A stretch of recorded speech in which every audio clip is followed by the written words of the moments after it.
Olá pessoal, aqui é o professor Alex Marim novamente e na aula de hoje então nós vamos dar continuidade ao nosso estudo da disciplina de Banco de Dados 1, certo? Então esse material, como de costume, ele está disponível no nosso ambiente de ensino, né, lá na plataforma Siga, então vocês podem baixar esse material aí, tá? Então, antes de a gente iniciar uma pequena introdução, né, daqueles que a gente já sabe, né, mas nunca é demais falar, que, né, pessoal, a abordagem entidade de relacionamento, né, também conhecida como modelo conceitual, ela é voltada então para modelar a nossa base de dados de uma maneira totalmente independente do SGBD, tá? Então, nós já discutimos quais são as suas vantagens, né, por que que se constrói, quem é que participa dessa modelagem, né?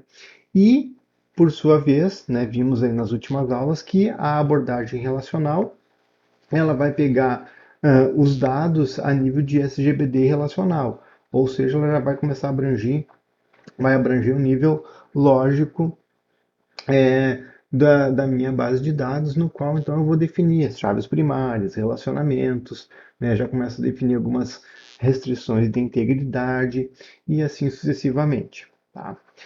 Então, em relação ao material dessa aula que a gente vai trabalhar, esse esqueminha aqui, ele resume bem o que nós vamos fazer, né? Então eu falei para vocês lá que nós temos, né, um cenário do mundo real, vamos imaginar, né, um problema do mundo real, e aí nós vamos pegar esse problema e transformar ele no meu modelo ER, né, ou seja, o meu modelo conceitual. Uma vez construído esse modelo conceitual, uma vez validado ele com o auxílio do meu usuário, nós vamos fazer o seguinte: nós vamos pegar e aplicar uma técnica, né, uma espécie de um algoritmo, e transformar esse modelo ER em um modelo relacional. Tá? Então, ele é um processo incremental. O nome dessa técnica que a gente chama é a técnica de projeto lógico de BD relacional. Tá? Então, este é o processo que os nossos modelinhos vão fazer. É a transformação do modelo ER para o modelo relacional. E é o assunto dessa nossa videoaula de hoje. Tá? A próxima videoaula que a gente vai gravar, ou não sei se será a próxima, mas uma das próximas, vai ser o processo inverso, certo? Que é o que? Eu vou partir do meu modelo relacional, ou seja, eu vou partir das minhas tabelas e eu quero chegar em qual foi o ER, tá? Ou um dos ERs, nós vimos, né, que pode ter mais de um, qual foi o ER que originou aquele modelo relacional. Tá? Então é o processo inverso que a gente chama então de engenharia reversa de BD relacional. Tá? Então, avançando aí, né, pessoal? Vamos então estudar o projeto lógico, tá? Então, o projeto lógico, ele é uma transformação do modelo R em um modelo lógico que implementa a nível de SGBD relacional os dados representados de uma maneira abstrata no modelo R, certo? E a engenharia reversa, então, ele faz, né, justamente o contrário, tá? Então, pessoal, o projeto lógico, ele nada mais é, né, do que um algoritmo, digamos assim. É um passo a passo, é uma técnica que a gente vai utilizar aí de maneira passo a passo. Existem diversas formas de fazer essa transformação. A que nós iremos escolher aqui, ela vai ser então baseada então no melhor desempenho possível para a nossa base de dados, tá? Então, qual é o primeiro passo, né? O primeiro passo vocês têm que ter em mente o seguinte, né, pessoal? Nós temos apenas entidades, relacionamentos, cardinalidades, atributos, generalizações, especializações. São todos aqueles elementos que compõem o meu ER. É isso que eu tenho, tá? Esse é o meu ponto de partida.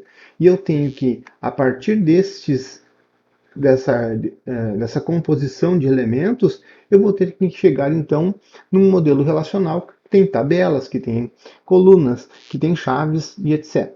Tá? Então, como é que a gente vai fazer? Primeiro, né, a gente vai ter que fazer o quê? A tradução inicial das entidades e seus respectivos atributos.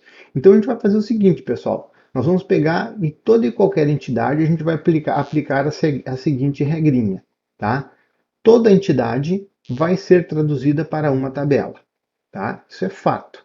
Então, assim, vocês enxergaram lá no modelinho R que vocês têm. Todas as entidades, todos os retângulos que vocês enxergarem, vocês imediatamente transformem eles em tabelas, tá? Então, tabela A, tabela B, tabela C, e assim vai.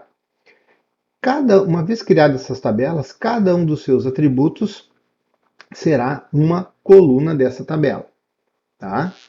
E os atributos identificadores, né, caso a gente tenha mais de um, eles irão corresponder às colunas que irão compor a chave primária da minha tabela.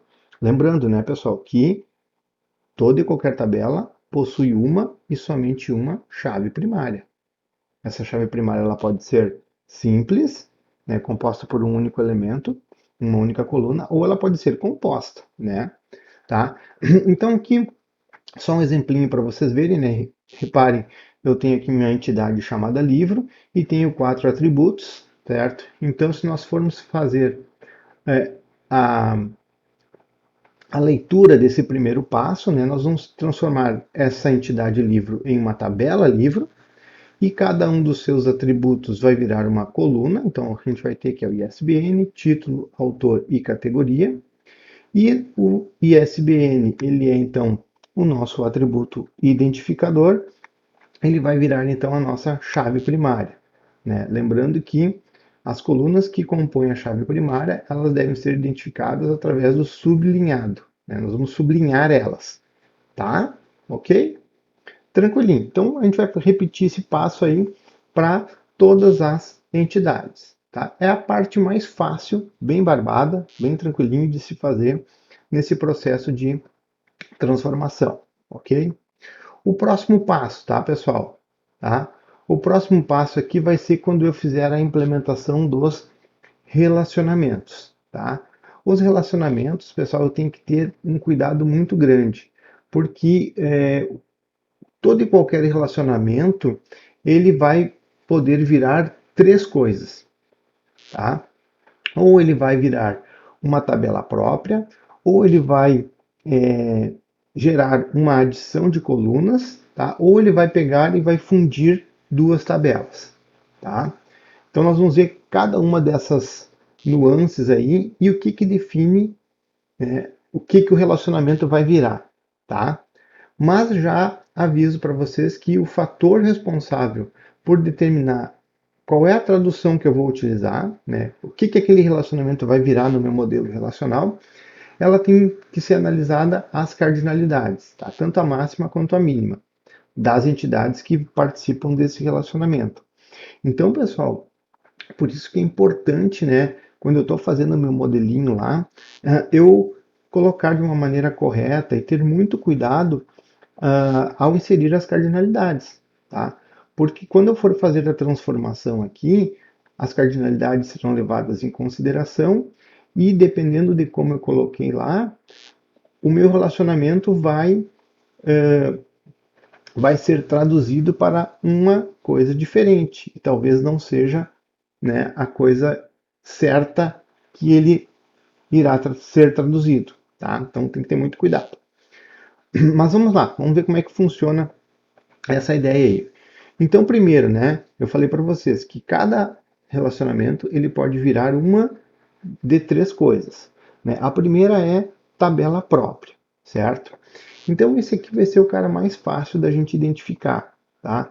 Porque a tabela própria, sempre que eu tiver um relacionamento cuja, cuja cardinalidade máxima for n para n, tá? Tiver o n de um lado e o n do outro, tá? Sempre será uma nova tabela. Então, aquele relacionamento, tá? N para N entre duas entidades, ele, vamos dizer assim, ganha força e ele vira uma tabela própria, tá?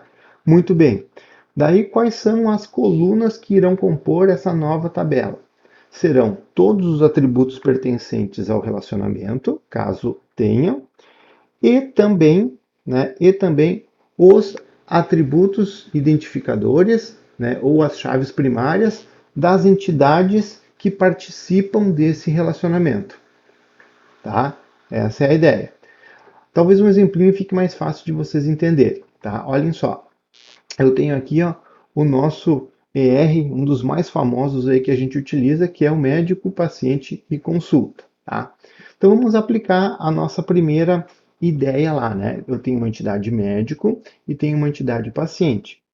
Vimos que, no nosso primeiro passo, toda e qualquer entidade vira uma tabela. Então nós vamos ter aqui a tabela médico, aqui está ela, com CRM, nome e especialidade, aqui estão os três. CRM, atributo identificador, CRM vira a nossa chave primária. Perfeito, ok. Vamos fazer o segundo, paciente, tá? Paciente também vira uma tabela, onde eu tenho CPF, nome e a data de nascimento. Os três atributos. CPF, chave, atributo identificador, vira então a chave primária, certo?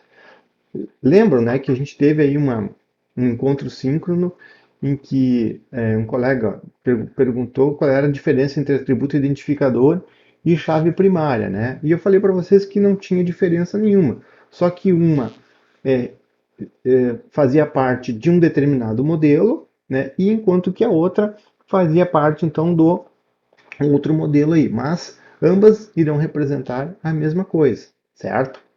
E aí, então, repare, nós já fizemos o tratamento da nossa entidade médico, já fizemos o tratamento da nossa entidade paciente, e aí falta então a gente fazer o tratamento que do relacionamento chamado de consulta, né? A regrinha para os relacionamentos sempre é cuidar a cardinalidade. Então a cardinalidade desse cara aqui, a máxima, ela é n para n, estão vendo aqui? Então, pelo nosso algoritmo lá, pelo nosso passo a passo, a gente tem que ver que o N para N ele vai se transformar em uma nova tabela. Então a gente vai ter a tabela consulta aqui. Quais são as colunas que compõem o consulta? Os atributos que pertencem a ele, caso existam, né? Nesse caso aqui existe, a data e hora. E também, né, pessoal, as chaves primárias. Então, sempre vai vir a chave primária das tabelas agora, né, que participam desse relacionamento. Então, eu vou olhar para a tabela médico aqui, ó, e vou ver que CRM é a sua chave primária.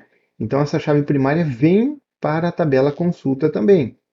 Vou olhar paciente, também virou uma tabela. Vou pegar a chave primária desta tabelinha e trazer para a tabela nova consulta.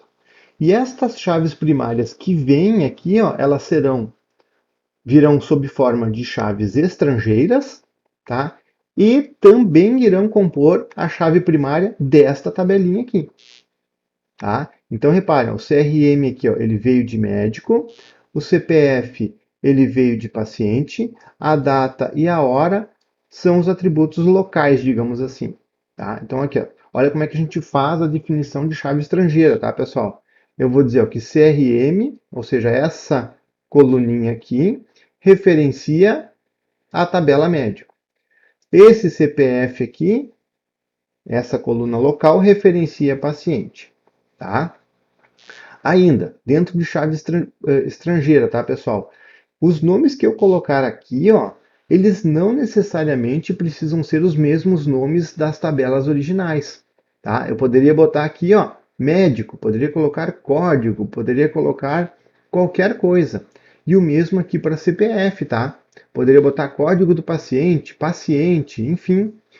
E quando eu fizesse a referência aqui, ó, o SGBD automaticamente vai entender que esse nome dessa coluninha, que repito, pode ser qualquer um, será igual a este código aqui, tá? Por questões de facilitar, a gente costuma geralmente deixar o mesmo nome, tá? Mas não é obrigatório, pessoal. A gente vai fazer um exercício aí onde esses nomes vão ser totalmente diferentes, tá? Inclusive foi questão de prova isso e dá um certo nó no pessoal, tá? Mas voltando aqui, certo? Então, essas duas colunas que vieram, né, das chaves primárias, das tabelas, que participam, elas irão sempre compor a minha chave primária. Sempre serão a chave primária. E neste caso, tá, pessoal? Data e hora também irão compor a minha chave primária porque eles são atributos identificadores do relacionamento, tá? Certo? Então, por isso que a gente vai, neste caso aqui, pintar todo mundo, ok? Nessa aula que vai ser, talvez, vai ficar um pouco confuso, porque é a parte um pouco mais teórica e é onde eu estou mostrando, né, todo o processo. A gente vai fazer alguns exercícios aí, tanto é, no nosso encontro síncrono, como eu vou gravar algumas videoaulas, que nem eu fiz quando a gente começou a construir os modelos ER, e aí então vai ficar, acredito eu, mais fácil de vocês verem. E, e não é uma coisa difícil, tá, pessoal? É bem tranquilinho de se construir essa parte do projetinho aqui, certo? Avançando então, tá? Então nós vimos o que, que acontece quando eu tenho o meu a cardinalidade do meu relacionamento quando ela é n para n, tá? Sempre gera uma nova tabela. A segunda opção é adição de colunas, certo? A adição de colunas. A adição de colunas, pessoal, irá acontecer quando a cardinalidade máxima do meu relacionamento ela for n para 1 ou 1 para n, tá? Tanto faz qual é o lado. Daí o que vai acontecer, tá? Uma das tabelas que participa desse relacionamento irá ganhar a chave primária da outra. Tá? Então, olha só, quando ele era n para n, o relacionamento ganhava a chave primária das duas tabelinhas. Neste caso aqui, quando é n para 1, tá? Somente uma das tabelas vai ganhar a chave primária da outra. Tá? Somente uma. Daí vem a pergunta, qual é a que vai ganhar? Tá? Aqui no nosso texto, né, que eu retirei dos livros didáticos aí, vai ser a tabela que vai ganhar é aquela que tem a cardinalidade máxima de 1, né, no 1 para n. Mas se nós formos ver assim, para ser bem simplista para vocês, né, fazendo bem esqueminhas, vocês podem ter essa ideia seguinte, ó, que sempre irá ganhar a coluna aquela tabela que estiver mais perto do n. Tá? Se vocês terem isso como ideia, para mim estou bem satisfeito. Tá? Então por quê? Porque a adição de colunas, né, pessoal, ela sempre será aplicada quando for n para 1 ou 1 para n, tá? Essa é a ideia. E aí então o que vai acontecer? Repito, né? A minha entidade aluno vai virar uma tabela, a minha entidade turma vai virar uma tabela também, tá? Então aqui a turma vai ter sala, descrição e código. Então aqui está todos eles. Aluno vai ter matrícula, nome e nascimento. Matrícula, nome e nascimento. Daí o que acontece, né? Eu vou analisar o meu relacionamento. Ele é um n para 1. Na regrinha diz que todo n para 1 vai acontecer uma adição de colunas. Ou seja, ou a tabela aluno ou a tabela turma, uma delas vai ganhar a chave primária da outra, certo? Quem que vai ganhar? Aí a gente olha aqui para o N, tá? O N está mais pertinho de quem? De aluno ou de turma? Ele está mais pertinho de aluno. Então vai ser essa tabelinha aluno aqui quem irá ganhar a chave da outra. Então por isso que aluno aqui eu ganhei o código turma, ó, tá? Que é a chave primária de turma. E aí eu faço ela como sendo uma chave estrangeira, tá? Como uma chave estrangeira. Reparem que aqui, né, pessoal, aconteceu exatamente aquilo que eu falei para vocês. A gente definiu uma coluninha aqui, local, digamos assim, e o nome dessa coluna local é bem diferente lá da chave primária, tá? Não tem problema nenhum. Ok, pessoal? Não tem problema nenhum.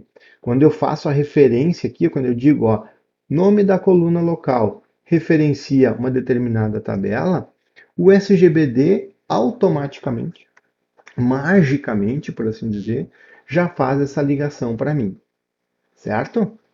Tá? E se esse meu relacionamento aqui tivesse atributos, o que, que vai acontecer? Da mesma forma, todos esses atributos vêm para a tabela que tem o n mais perto. Tá? A tabela que tem o n ganha todo mundo. Tá? Vai ganhar os atributos que tiver aqui e a chave primária da outra. Ok? Tranquilo, tá? Avançando então aqui. A terceira opção, né, pessoal, é quando eu tenho a fusão de tabelas. Tá? A fusão de tabelas ela é um caso bem especial, tá? Bem especial mesmo. Ela acontece bem raramente, não é sempre que isso acontece, e só vai acontecer quando eu tiver o meu relacionamento, a cardinalidade máxima 1 para 1, tá? Quando for 1 para 1. A gente viu quando é n para n faz uma coisa, né? No caso, cria-se uma nova tabela. Quando é n para 1 ou 1 para n, a gente vai adicionar colunas, ou seja, uma das tabelas vai ganhar a chave primária da outra. E quando for 1 para 1, a gente poderá fazer a fusão de tabelas. Então não é sempre, tá, pessoal? Tá? Esse aqui não é uma regrinha fixa igual os anteriores. Tá? Eu vou fazer a fusão de tabelas somente quando for 1 para 1, mas não é em todo 1 para 1 que eu vou fazer a fusão de tabelas. Que coisa, né? Tava tão tranquilo, tão barbado até agora, tem que dar uma complicada, né, Alex? Faz parte, tá, pessoal? Então vamos ver quando eu faço o meu 1 para 1 aqui virar uma fusão, tá? Então pensem aqui, ó. Eu tenho, tá, uma uma entidade chamada correntista e uma entidade chamada cartão magnético, tá? Então o correntista vai ter um código, vai ter um nome, beleza? Então vai virar código e nome do correntista. E o meu cartão magnético, pelo nosso algoritmo, ele é uma entidade, ele viraria uma tabela. Tá? Então eu teria que colocar a tabela aqui em cartão magnético, certo? Vamos ver se eu consigo colocar aqui. Ó, então ficaria algo mais ou menos assim, ó.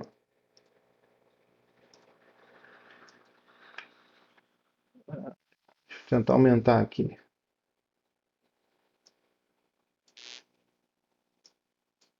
Tá, vamos trazer ele para cá. Ó. Ficaria mais ou menos assim, ó. Cartão, para não sair a cor. Aí, cartão magnético. Seria uma tabela, tá, pessoal? E aí nós faríamos o seguinte, ó. Ele teria aqui um código, vírgula, uma data, validade, tá? E esse código aqui, ó, deixa eu ver se eu consigo sublinhar. Não, ele não sublinha. Não deve ter como sublinhar. Tem lá, aqui, ó. Sublinhar, olha que legal, tá? E esse data validade aqui, vamos botar sem o coisa para não confundir. Então ficaria com mais ou menos assim, ó, código e data de validade do meu carinha. Então eu teria essas duas tabelinhas aqui. E esse daqui não tem, tá? Essa parte aqui não tem ainda. Essa é o passo inicial, digamos assim, do nosso processo. Então eu teria uma tabela correntista com código nome apenas, essa parte aqui não teria, tá? E uma outra tabelinha, cartão magnético com código e data de validade. Ok, tranquilinho. O segundo passo é eu analisar o relacionamento. Esse relacionamento é um relacionamento 1 para 1. Estão vendo aqui? 1 para 1. Então, já tem que ligar o alerta. Ó, se ele é 1 para 1, pode ser que, talvez, eu tenha que fazer a fusão. Quando que eu vou fazer a fusão, tá? Eu só vou fazer a fusão, aí eu tenho que olhar a mínima, tá? Este é o único caso onde eu vou precisar olhar a mínima. Quando for 1 para 1, a máxima, e aí eu vou olhar a mínima. Na mínima, se um deles, tá? Se um deles for obrigatório e o outro opcional, porque eu posso ter ambos opcionais, tá? Ambos opcionais. Mas quando eu tenho um obrigatório e um opcional, é neste caso, e somente neste caso, pessoal, que eu tenho que fazer a fusão. Certo? Por quê? Porque define que o cartão magnético aqui, por exemplo, que é ele que tem um, né? Ó, é ele que é obrigatório. Tá, ó, todo cartão magnético obrigatoriamente precisa ter um correntista, mas um correntista não precisa ter um cartão magnético. É isso que a gente está falando. Então, é o seguinte, esse cara aqui, ó, ele depende, digamos assim, do correntista. A sua existência depende do correntista, mas o correntista não depende do cartão magnético.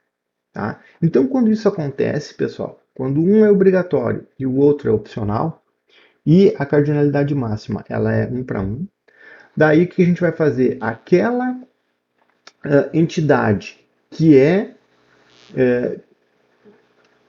que não depende do outro, por assim dizer, tá? Ela é a que fica valendo. E aquela que possui a dependência, então ela vai ser fundida com a outra. Então o que vai acontecer aqui, né? Esse cartão magnético aqui, como ele depende de correntista, todas as suas informações vão para a correntista. Tá? Então, o código do cartão e a data de validade. Essas duas informações aqui vão lá para cima. E esse código aqui, que antes era um atributo identificador, aqui não será.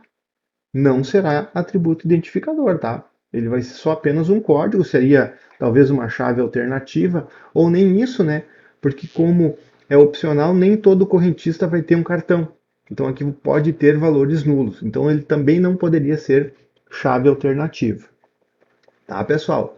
Então atentem muito para para esse caso aqui, onde eu tenho a fusão, ok? Beleza.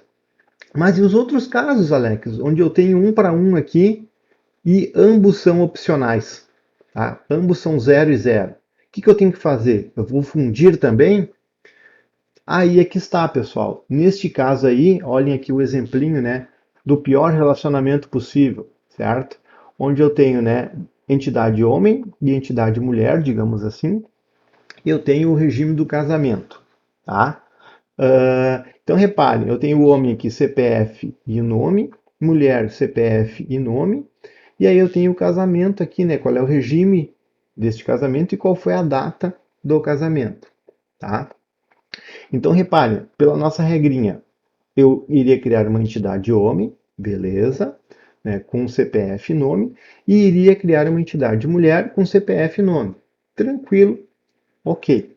Daí, pessoal, como ele é 1 para 1 na máxima, já tem que ligar o alerta. Ó, pode ser que seja necessário fazer a fusão.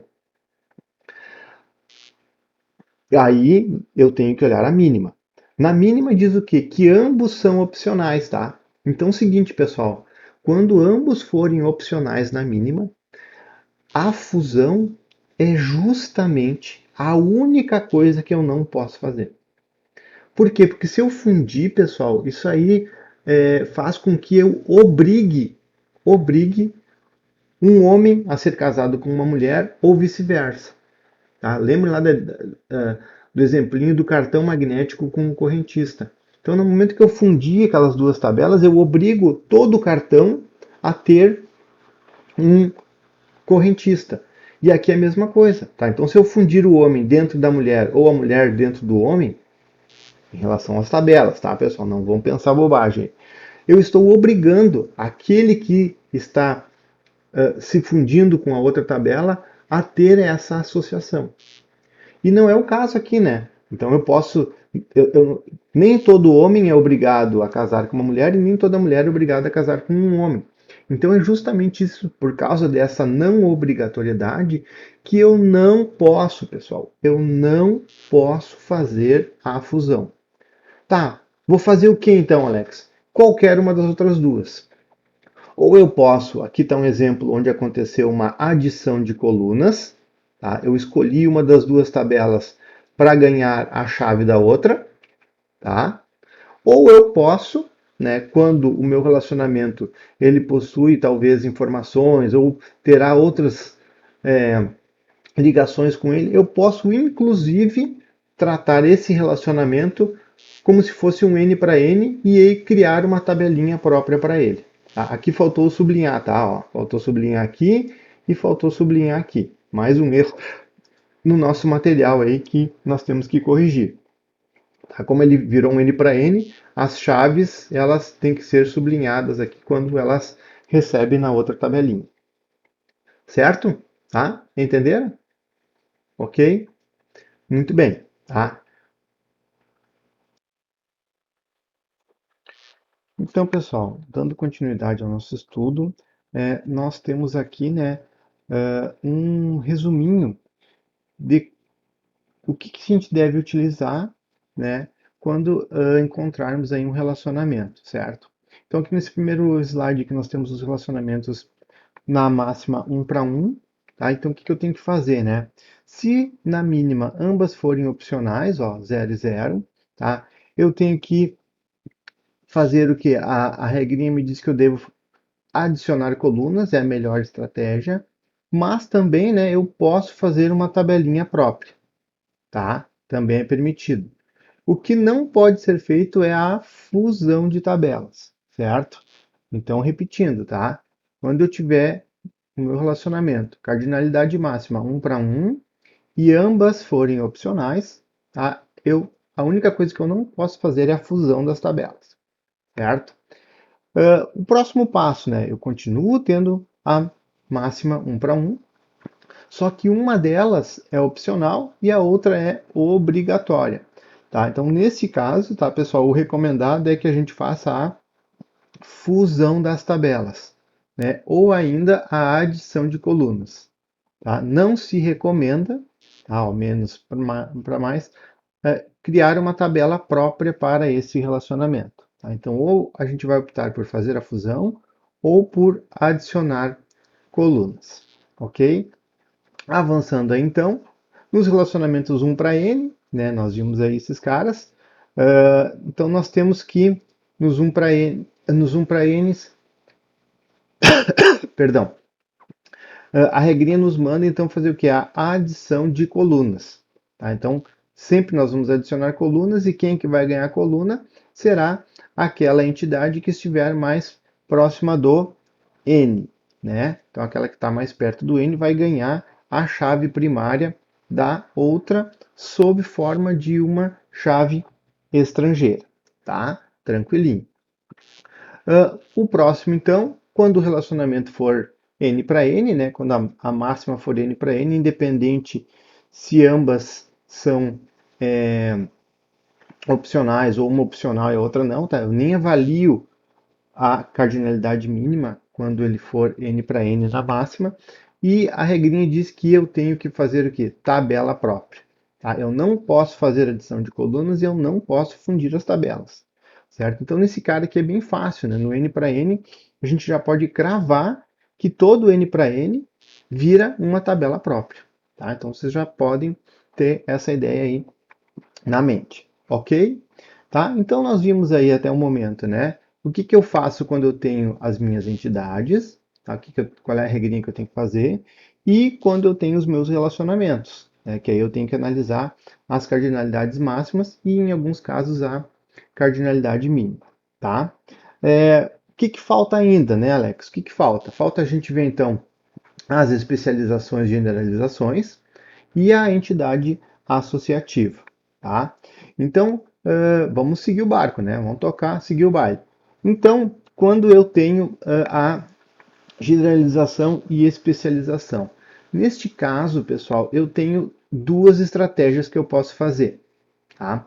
A primeira delas é eu pegar todo aquele conjunto de genérica e suas especialidades e transformar tudo em um único tabelão. Tá? Então eu vou pegar todos aqueles caras lá e juntar tudo em uma única tabela, certo? O que, que vai acontecer? Todos os seus atributos, né, vão pertencer a esse tabelão. Vai ter um atributo identificador, que será a minha chave primária. E, né, pessoal, e eu tenho que, caso não exista esse atributo, eu tenho que colocar uma coluna chamada tipo, para dizer, né, que aquela linha ela é do tipo especialidade tal. Aquela outra linha ela é do tipo especialidade tal. Para eu conseguir, dentro desse tabelão, já que eu juntei todo mundo, né, eu tenho que tentar ter uma forma, uma maneira de diferenciar qual é a classe, né, qual é a especialidade de cada uma daquelas tuplas ou de cada uma daquelas instâncias. Tá? Então, ó, atentem para a nomenclatura que eu estou usando, tá, pessoal? Isso é bem importante. O que, que vai acontecer? Né? Uma entidade especializada pode não gerar nenhuma coluna. Tá, ok. Então aqui nós temos um exemplinho, né, do nosso modelo de banco de dados relacional, e aí nós vamos aplicar. Então reparem que aqui eu tenho, né, pessoal, uma entidade chamada empregado genérica, né? E aí eu tenho aqui, ó, secretária, motorista e engenheiro. Então isso daqui é a minha especialização. Então eu posso modelar isso daqui tudo como um único tabelão, e aí eu vou ter que colocar a tipo caso não aconteça. Ou, né, a outra estratégia é eu fazer a modelagem de uma entidade, uma tabela, perdão, para cada uma das especialidades, certo? Quando que eu vou fazer uma e quando que eu vou fazer a outra, tá? Eu aconselho vocês a fazerem o tabelão quando nas especialidades não possuir ligações com outras entidades, tá? As especialidades não possuírem relacionamentos. Tá? Quando isso não tiver, eu aconselho vocês então a fazer o tabelão.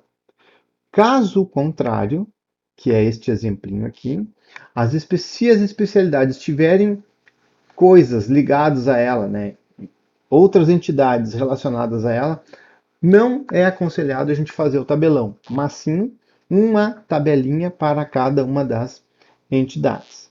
Tá? E como é que ficaria nesse caso? Né? Nesse caso, a gente teria então a nossa tabelinha empregado normal, tá? Com código, CPF, tipo e nome. Tá? E secretária viraria uma tabela, motorista viraria outra tabela e engenheiro, neste caso aqui, viraria outra tabela. Tá? Como é que vai ficar esse cara aqui? Ó? Vai ficar dessa forma aqui. Perdoe que ficou meio complicado. Então aqui ó, nós temos ó, a nossa tabelinha empregado aqui bonitinha, tá? Empregado, com o código do empregado, nome, CPF, tipo. Ok. Daí eu tenho aqui motorista, tá? O motorista, se nós voltarmos aqui, ó, ele tem só uma CNH, tá? O engenheiro só tem um CREA e a secretária aqui não tem nada, ok? Então, esses caras aqui vão virar três tabelas, aqui estão eles, ó, motorista, uma, tá? Ó, motorista, uma, engenheiro, outra, e cadê a nossa secretária? Não está aqui, tá? Faltou o secretário aqui também, tá?